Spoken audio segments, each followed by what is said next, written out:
All right, welcome to our program today, Electric Vehicles, Can They Deliver on Their Promise? I'm Laurel Plimier. I'm the president of the League of Women Voters of Piedmont in California, and I want to thank everyone who is joining us today for taking some time out of your day, as always, to spend with us here on Zoom and on YouTube. Today's event is the fifth in a larger 2022-2023 climate speaker series that's brought to you by the League of Women Voters of Piedmont and Piedmont Connect.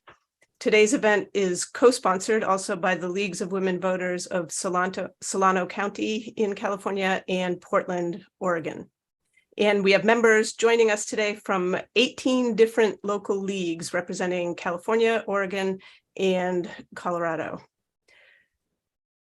Our previous 4 programs in the series covered the topics of wildfires, textiles, groundwater management, and health effects from heat. And you can find recordings of those programs on our YouTube channel. We do have one more program after today, and that will be on renewable energy and storage. And that is scheduled for April 5th, and you can register for that event on our website, which is lwvpiedmont.org. And before we get to the introduction of today's guest speaker, I just wanted to quickly go over a few logistics. So if you're in the Zoom call with us, please feel free to post your questions in the Q&A, and we will see them there, and we'll get through as many of them as we can toward the end of the program. And if you want to introduce yourself in chat, we'd love to have you introduce yourself and let us know where you're joining us from. But if you limit your questions to the Q&A, we're more likely to see them there.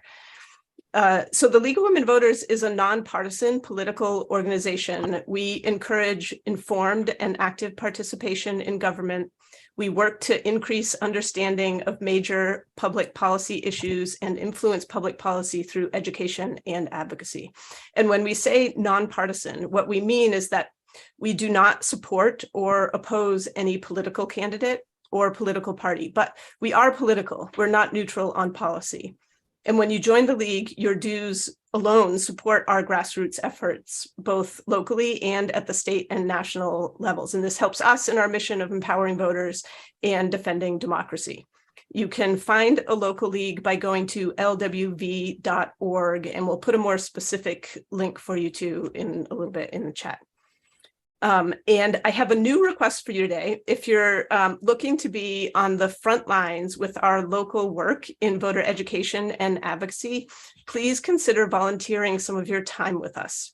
We have many opportunities for you, and you can start by following us on the League in Action app, which is powered by Outreach Circle. And if you see on your screen the QR code that says "Join us in the trenches," if you scan that with the camera on your phone, and click the link that pops up, it will take you to Outreach Circle, and you can see a green button that says join. You click that and you'll be in. We post actions there that you can take. Some things will be simple, like registering for an event like this one. And you can also easily forward things that we do there to your friends too. And don't worry if you didn't have time to get out your phone or whatever, we will share this QR code again, and we'll post the direct link in the chat too.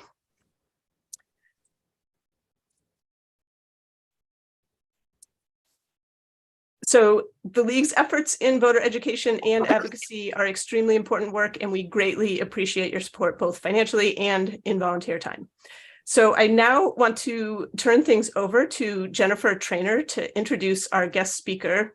Jennifer is our voter service director, and she helped put together this climate speaker series with Hope Salzer, who is also on the board of directors for the League of Women Voters of Piedmont, and with volunteers from Piedmont Connect, which is our local climate advocacy organization. Jennifer. Thanks, Laurel. It's my great pleasure to introduce our speaker today, Dr. Daniel Sperling.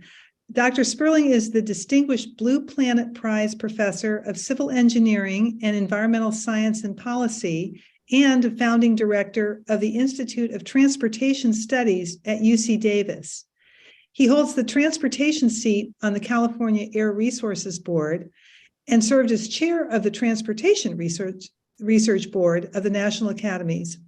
Among his many prizes and awards are election to the National Academy of Engineering in 2022, the 2018 Roy W. Crum Award from the Transportation Research Board, which is its highest award, and the 2013 Blue Planet Prize from the Asahi Glass Foundation for being, quote, a pioneer in opening up new fields of study to create more efficient, low carbon, and environmentally beneficial transportation systems. He served twice as lead author for the IPCC, which is the Intergovernmental Panel on Climate Change, sharing the 2007 Nobel Peace Prize. He's testified 8 times to the U.S. Congress and has provided 20 keynote presentations in the past year. So we're really grateful that you had the stamina to join us today. Thank you. He's authored or co-authored over 250 technical papers and 13 books, including recently 3 Revolutions, Steering Automated, Shared, and Electric Vehicles to a Better Future. Please join me in welcoming Dr. Sperling. Thank you very much. Let me see if I can get the right screen up. So we're going to talk about electric vehicles here. And so, you know, the point I want to make here is, by the way, I did want to make a clarification about that Nobel Prize. I was one of 300 people that shared it. It was the international UN organization. So I got 0.3% of the Nobel Prize. Okay, so this is all about electric vehicles. And the most important point here is that if we're really concerned about climate change and reducing greenhouse gases, electric vehicles are absolutely critical and the most important strategy to decarbonize our economy is to convert to renewable electricity. The second most important is electric vehicles. So it's a really important strategy if we're really serious about climate change. So the good news is, in terms of electric vehicles, is that they are starting to become widely accepted and widely purchased and widely sold throughout the world. So last year, 2022, 13% of all the passenger cars sold in the world were electric vehicles. And you can see the red line there shows how fast it's been increasing. So the green is for battery electric vehicles, the blue is plug-in hybrids, and those are vehicles that plug in but can run part of the time on gasoline. So what you see is we usually add those together, and you can see that up to 13% in 2022, rapid increase. And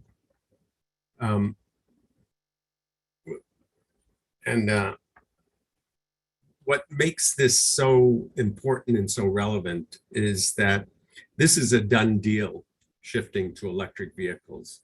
There's still uncertainty about how fast it's going to happen and exactly how, but there's no doubt now that almost all light duty, all passenger vehicles are going to be electric. They'll either be electric with batteries, or there's a possibility a small number will have hydrogen that will be converted into electricity on the vehicle. So battery electric vehicles are here.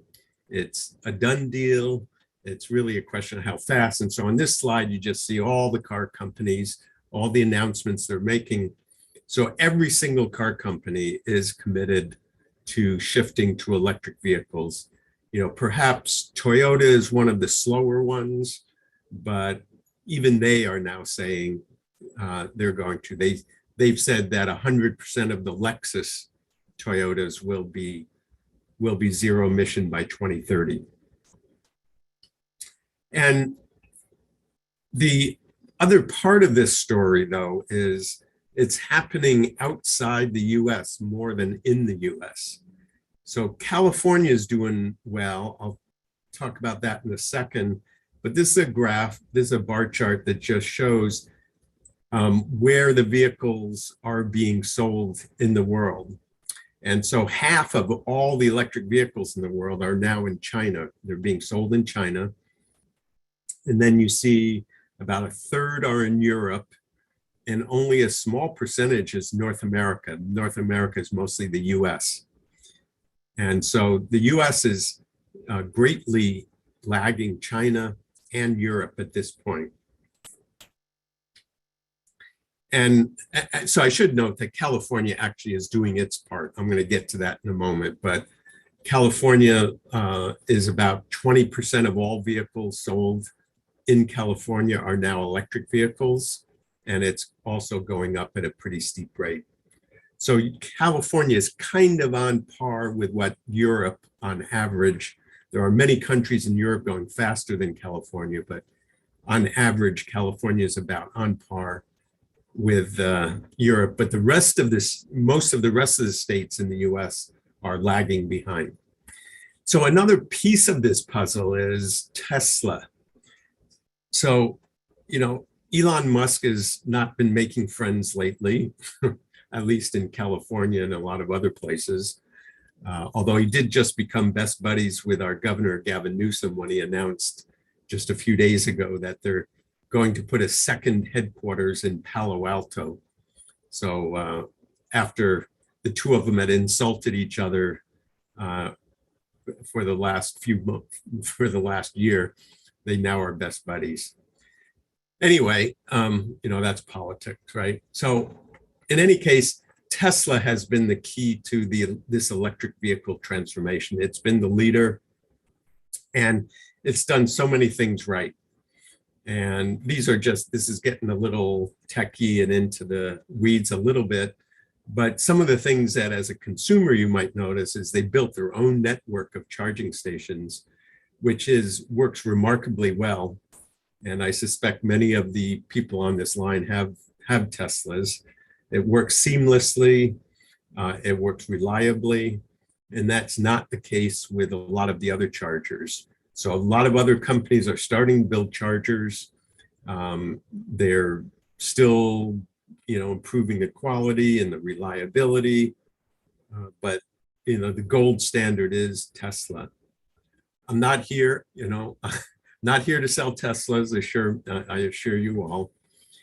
But Tesla's done all kinds of things right. They've been a leader in developing over-the-air software updates. So if you have a Tesla, every once in a while, you get basically an upgraded Tesla because they send over these upgrades. You know, some of you might have heard that Tesla had this big recall. So anytime Tesla does anything, it's front page news, even if it's not even very important. So just a couple of weeks ago or so, there was a big recall, so-called recall of Teslas for safety reasons. Well, they were really minor things. And it turns out that all Tesla has to do is send an update over the air to the vehicle, and you don't have to and it fixes it. You don't have to bring it in to any dealer or anything like that. So anyway, we're going to have Q&A. So I'm going to just go through this somewhat quickly, and we can go into any of these details. And, you know, Tesla has been rewarded by Wall Street. A few months ago, when this graph was created, Tesla was worth more than just about all the other car companies in the world put together. And I, for one, thought that's greatly overstated, but it just shows in the financial world how highly they think of Tesla and everything that they're doing. So what's really important for all of you and for me, as Laurel said, I was on the California Air Resources Board actually until 3 weeks ago. My term ran out, but I served for 16 years. And this is the agency that adopts all of the air quality and climate policies for California, or most of them. And this is just kind of a timeline that shows we first started requiring or adopting rules for electric vehicles back in 1990. And it was way ahead, the agency was way ahead of its time. But since then has adopted a whole series of regulations and policies to decarbonize the California economy and, right up to it. So we have rules now in California, not only for light duty passenger cars, but we have rules requiring all buses to become zero emission. And so actually it says by 2040, but actually all new buses sold in California by 2029, all transit buses will be zero emission. That means either battery or with hydrogen fuel cells. Trucks are required to be all trucks to be transitioning to zero emission as well. So it's really remarkable what California is doing here. And so here's what, for this topic on electric vehicles, the California Air Resources Board, which was my agency until a few weeks ago, adopted this while I was a board member. I held the transportation seat on the board. And so I was kind of overseeing all of these transportation regulations, including this one. So we adopted a rule last August requiring that by 2026, 35% of all new passenger vehicles, that means all cars, all SUVs, all pickup trucks, all minivans, 35% of all of them sold in California in 2026 must be zero emission. And that increases over time. You see the numbers to 100% in 2035. So by 2035, there will be no gasoline or diesel cars or light duty vehicles sold in California. And the reason why all these car companies are on board with electric vehicles is that the cost of batteries has come down so much. So you can see here, there's been a 90% drop in the cost of batteries in the last 15 years. And you can see how back in 2010, it was about $1,200 per kilowatt hour. Now it's down close to $100. And so it's because it's gotten so cheap that everyone is expecting and forecasting and producing these electric vehicles. And because these costs are coming down, the net effect of that is that within a number of years, it will be cheaper to own and operate an electric vehicle than a gasoline vehicle. And that's because the cost of the vehicle will probably be, the electric car will still be a little bit more than a gasoline car for a number of years, but the energy costs will be less, the maintenance will be much less.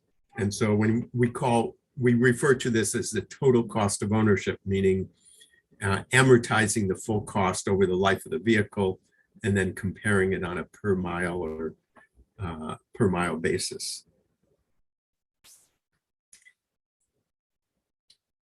So the question becomes, like, if it's so economically attractive, why do we need government policy for it? And the answer is, as all of you out there will probably appreciate, we don't buy a vehicle based on its total cost of ownership.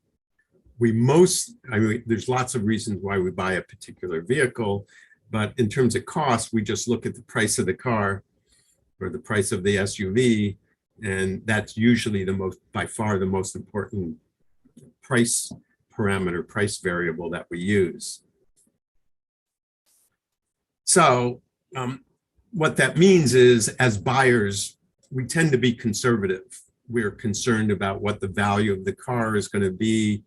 When we want to sell it, we're concerned, we don't know what the future price of energy will be. We tend to have range anxiety. So the result of all this is we are going to need incentives to convince people to buy these electric vehicles for quite a while. But I've become a policy wonk, and so I look at how these incentives are designed, how these regulations are designed, and the reality is some are more effective than others. So like just a little example of that, if you get a rebate at the dealership when you buy the car, that's far more effective than if you get it 3 months or a year later. And so the way a lot of the incentives are is you get a tax credit, but then you have to file your taxes, and then you get it back a year or even 2 years later. So much better to do it on the hood, as we say. All right, and so what are some of the, I've conveyed kind of a optimistic, hopeful future for electric vehicles. And I call it hopeful and optimistic because things can go wrong. And there's a lot of issues of stuff that can happen. So one of the concerns is that the cost of the batteries will not keep going down. We forecast, almost all the forecasts until very recently all said the cost would keep going down, like that graph I showed you that was from Bloomberg. But the reality is last year, the battery costs actually went up. And that's because the access to a lot of these minerals, critical materials and minerals like lithium and nickel and cobalt, the prices of those went up last year because of the shortages.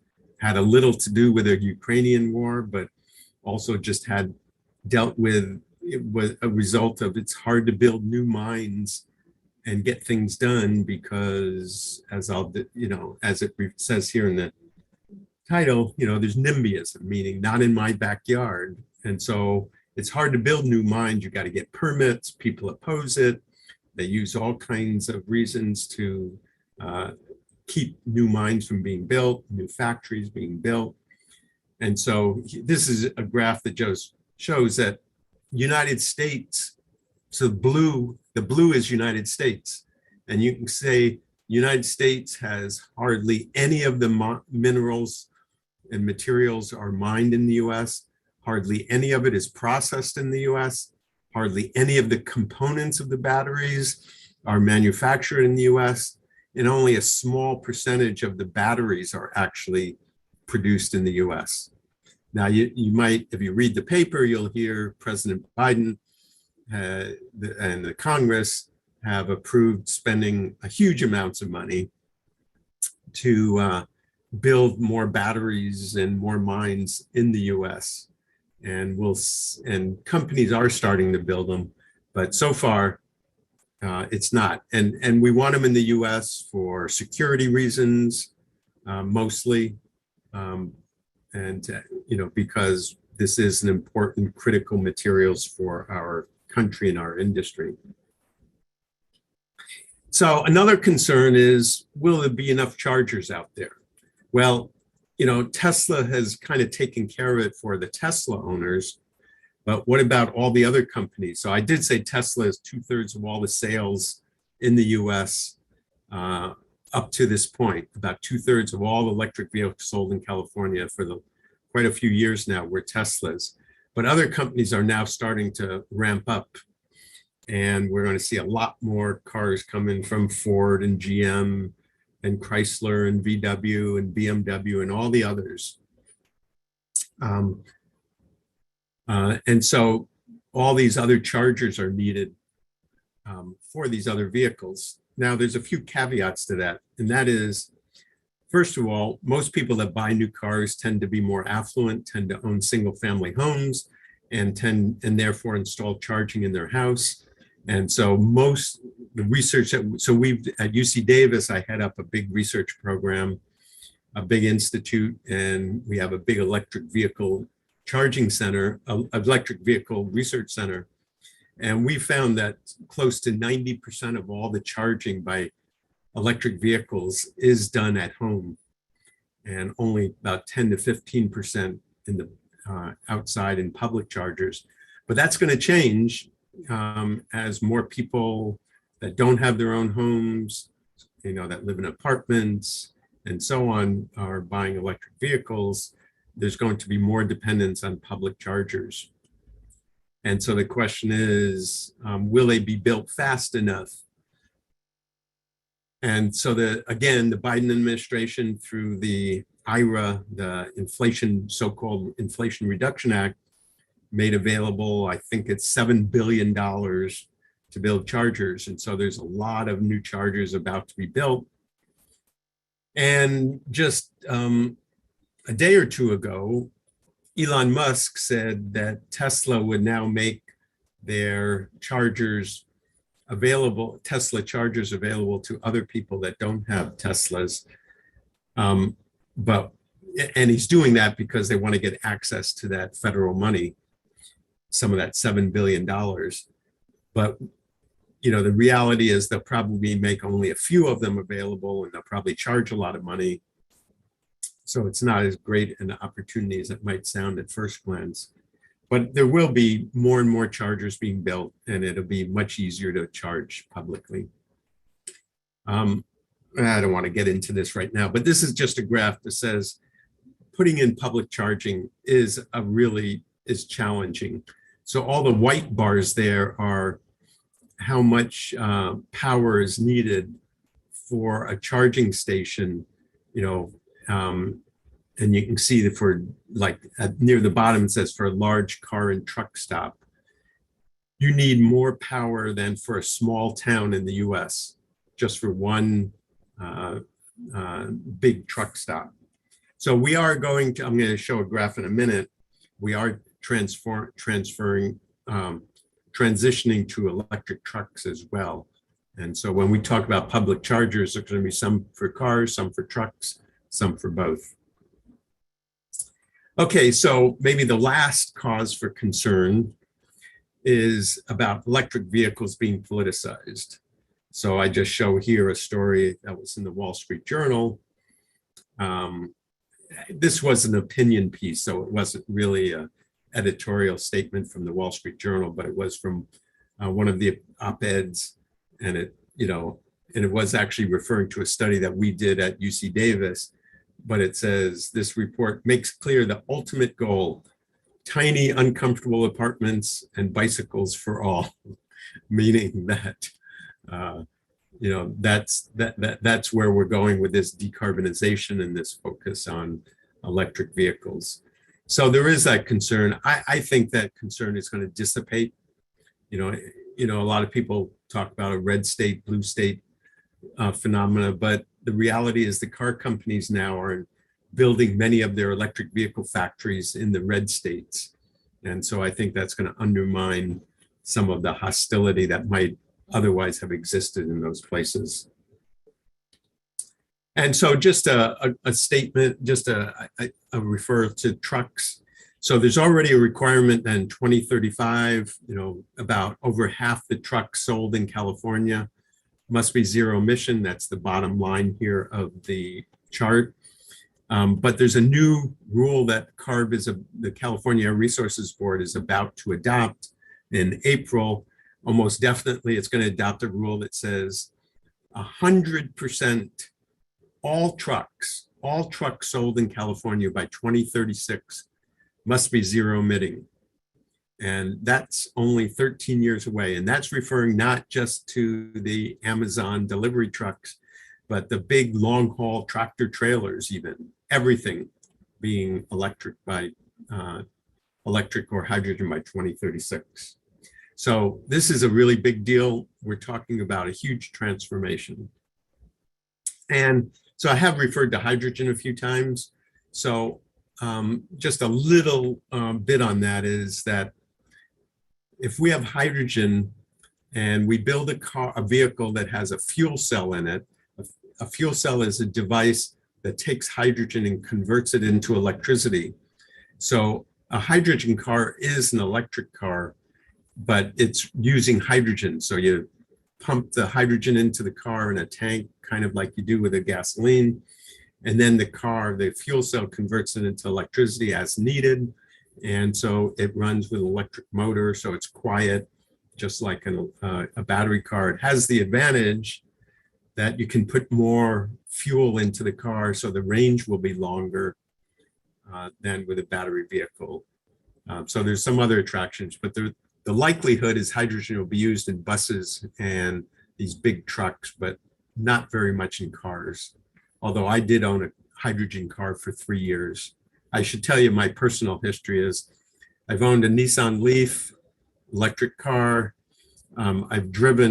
I've had extended usage of the Toyota plug-in hybrid RAV4.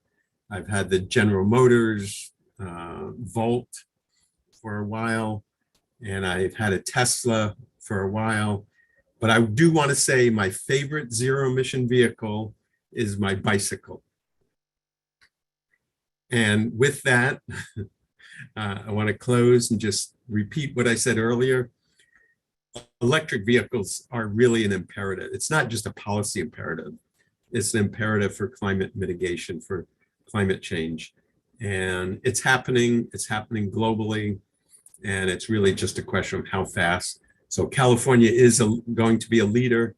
So the European Union just adopted just a few days ago a requirement that 100% of all cars, light duty vehicles sold in Europe must be zero emission by 2035, the same as California. So California adopted a little more quickly than the European Union, but the European Union is doing the same thing, and China is pretty much on the same path. So it's a pretty interesting path that we're on here. So thank you very much for your time, and I'm very happy to answer any questions about electric vehicles. All right, thank you. So a reminder to everyone watching, please post your questions in the Q&A and we'll field them as they come in. We do have some questions to start us off. How do electric vehicles work in cold weather, especially in cold areas of the country or other countries that may have colder climates? Not as well as in warm weather. So that is one of the challenges. So it can, in really cold weather, you'll lose about 40 to 50% of the range. So if it says it's 300 miles in a really cold weather, like below, well below freezing, like at 10 degrees, for instance, you'll probably lose 40 to 50% of the range. And that is a concern. And that's why, maybe some people in cold weather might end up preferring the hydrogen fuel cell cars instead of a battery EV. But, if cars are 300 miles, even if you have 150 miles, not many people drive more than 150 miles in a day. Next. So we have a question about the source of the electricity, which about electric vehicles can be no cleaner than the electricity that's used to power them. And can you talk a little bit about the production of energy? And I want to, before you answer that, and I know this is maybe a little outside of your area, I want to plug our April 5th talk, which is about renewable energy, because I know this is sort of a parallel transition that needs to happen both with transportation and with the sources of electricity.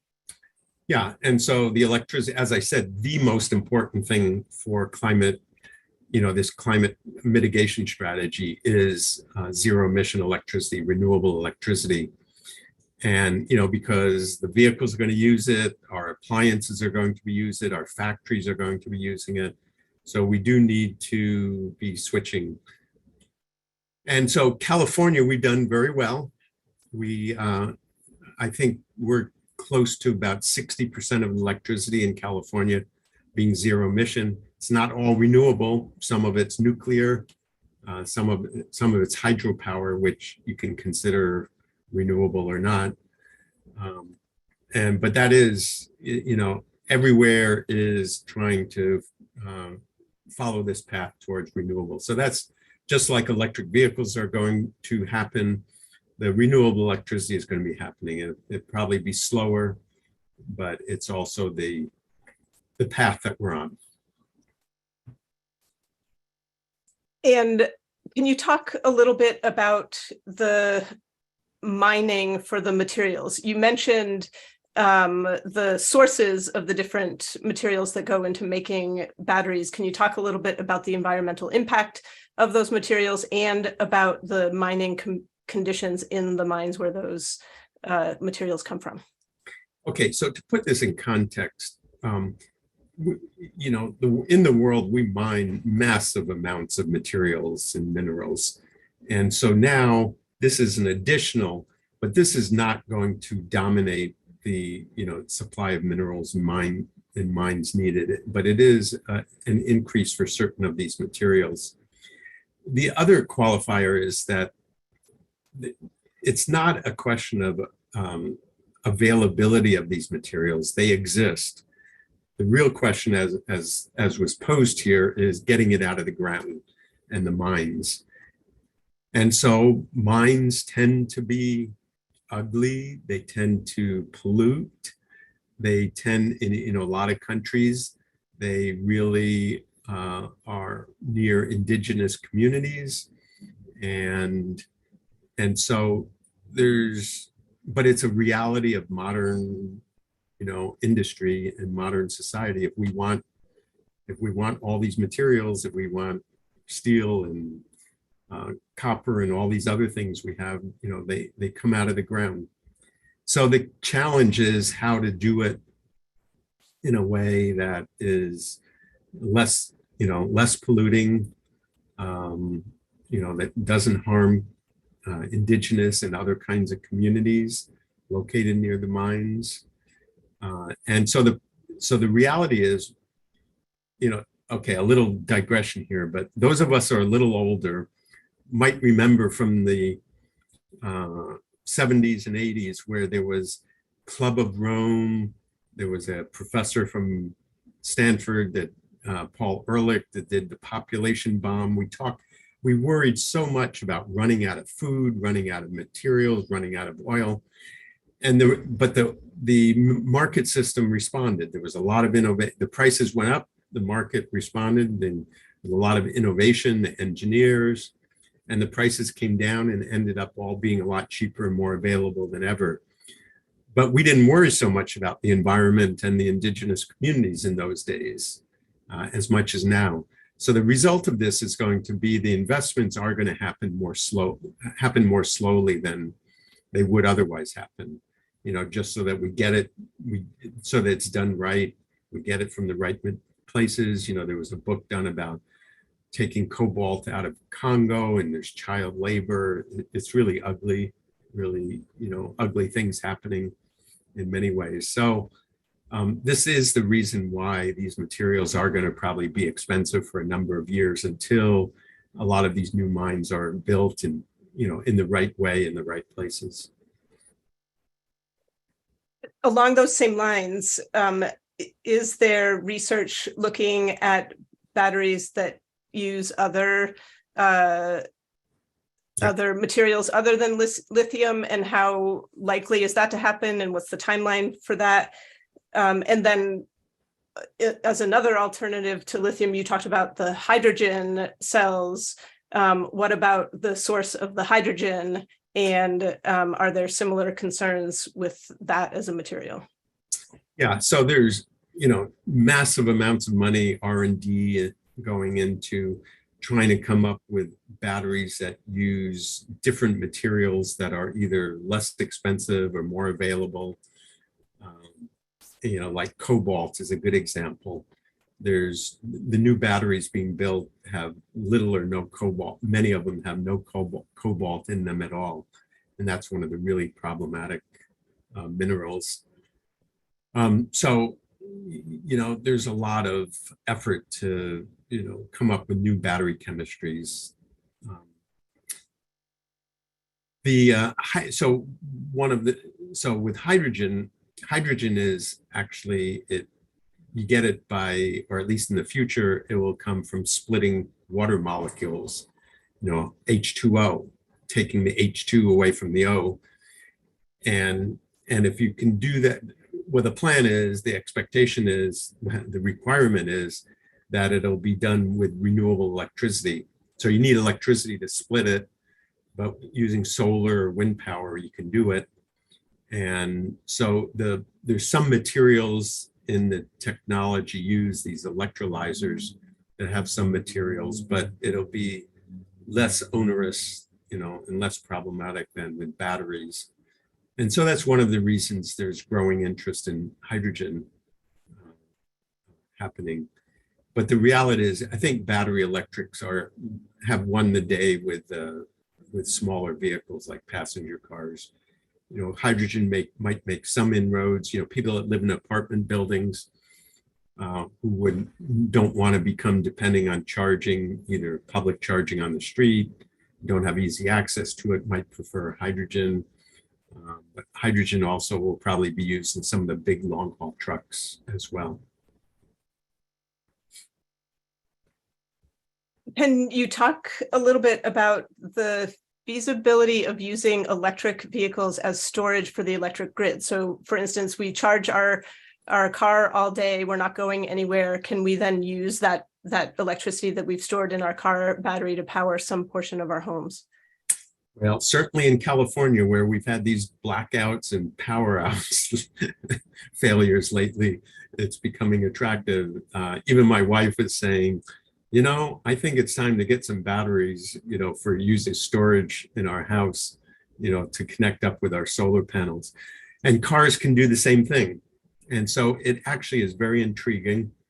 And there is, it's probably a little oversold, but there's some cases where it really makes a lot of sense, like school buses. We're converting all our school buses to be electric. But the reality is the school buses sit empty, during the middle of the day when the sun is shining, and they're not used very much in the summer when the sun is shining.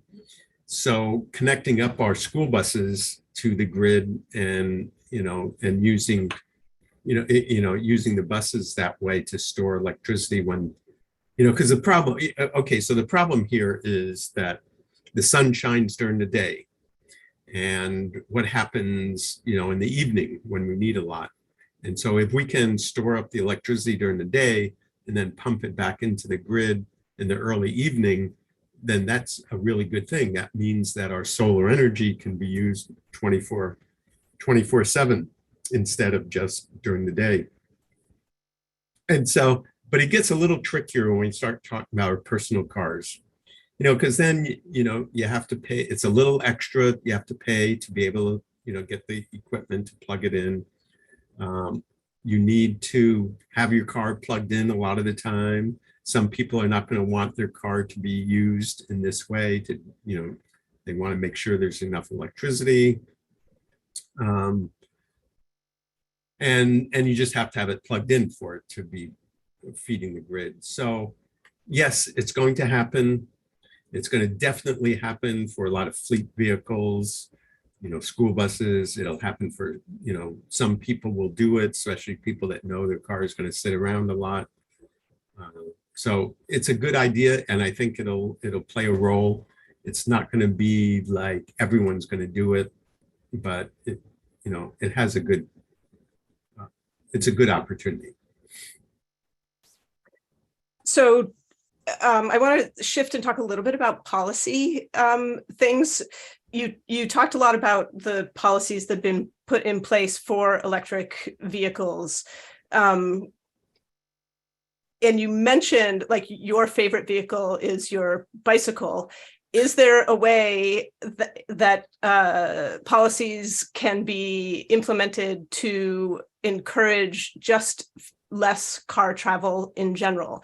And maybe can you talk a little bit about the amount of energy or the amount of fossil fuel reduction from switching to electric vehicles versus switching to a more walkable lifestyle and more walkable communities and having support for that in our society in general? So I sometimes get in trouble when I get into this discussion because I've used the expression that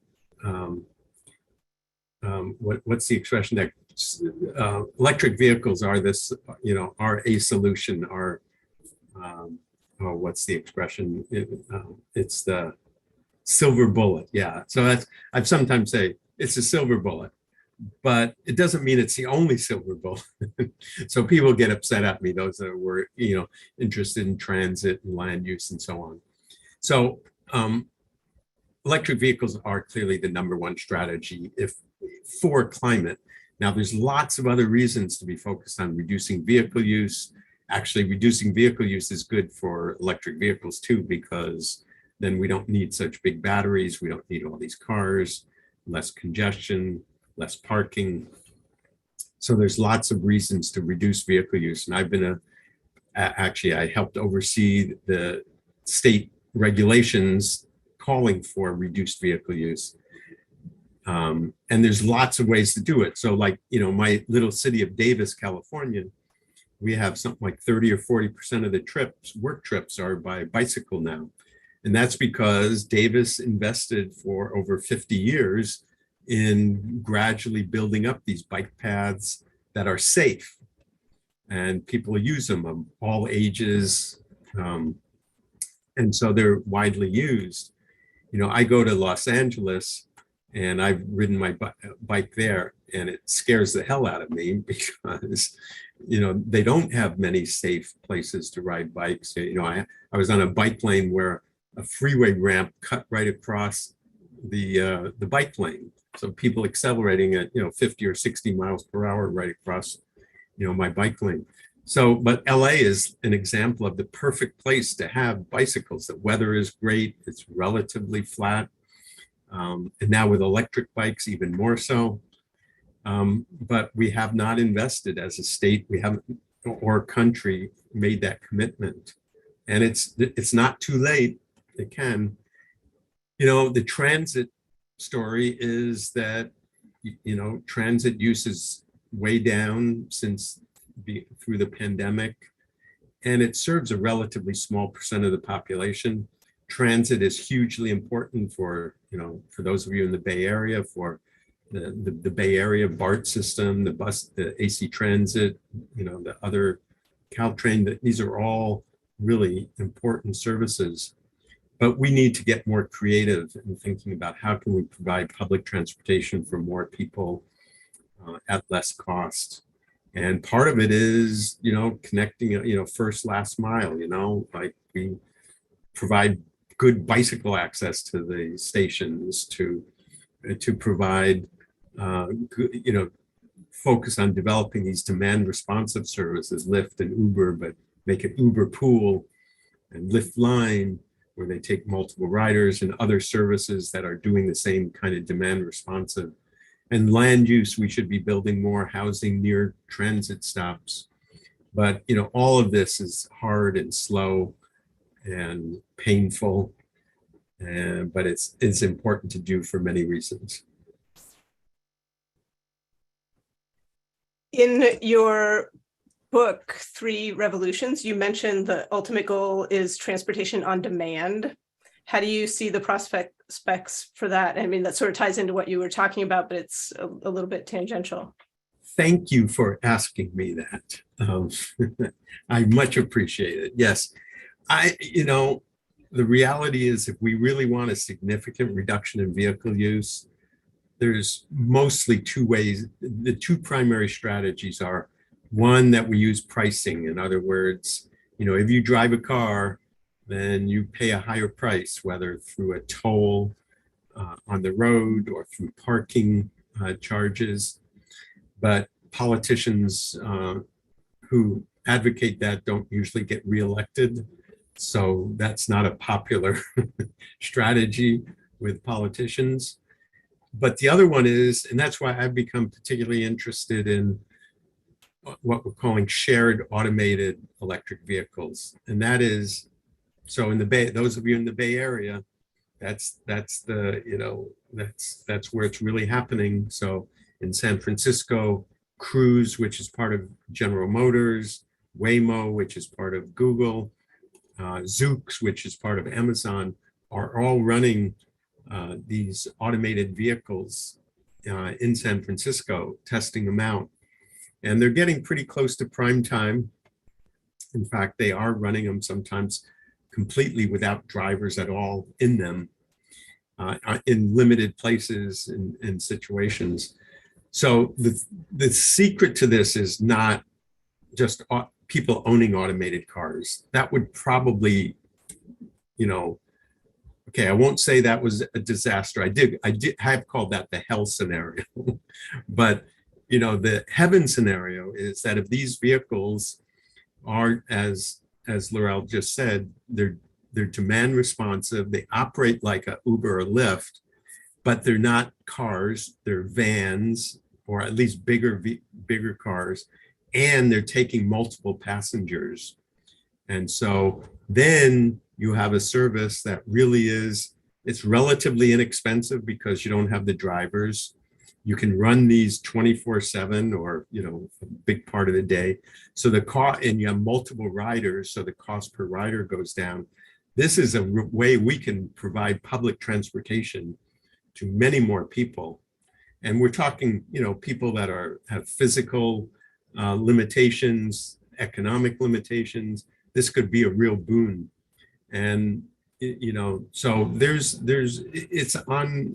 it's about to happen in limited ways. It's probably going to evolve incrementally because every jurisdiction is going to want to make a decision whether to allow it in their area, and there's other factors involved in it. But I think it's probably, I happen to think it's probably the most promising way to greatly expand public transportation and reduce vehicle use. So thank you for asking me that. It wasn't my question, it came from the audience, but okay. I was happy to ask it. So before we have to wrap up, I wanted to get to just a few questions about the cars themselves. One is, are there any vehicles or any research being done on putting solar panels on top of cars so that they can generate their own power, solar power? And then the last question is, are there reviews somewhere for people who are in the market for electric vehicles? Is there a place you could point them to reviews of good EV manufacturers?